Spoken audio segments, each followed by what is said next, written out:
ఇదిగో ఫ్రెండ్స్, ముగ్గు మా బేటీ ప్రిపేర్ చేసింది. చూడండి, గొబ్బెమ్మ పెట్టింది దీనికి ఇప్పుడు పూజ చేస్తుంది. సంక్రాంతికి ముగ్గేసి గొబ్బెమ్మ పెట్టడం మన ఆచారం. బేటీ ప్రిపేర్ చేస్తుంది.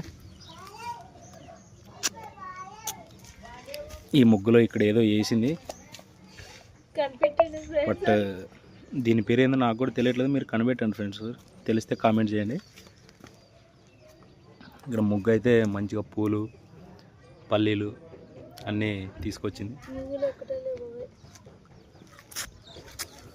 ఖచ్చితంగా ముగ్గు చాలా కష్టపడి వేసినట్టుంది మా బేటీ. ఓకే ఫ్రెండ్స్, ఈ పూజ అయిపోయిన తర్వాత మా కోడి పిల్లలు నేను ఎంత కష్టపడి వేస్తే మా కోడి పిల్లలు తిన్నిచ్చేయని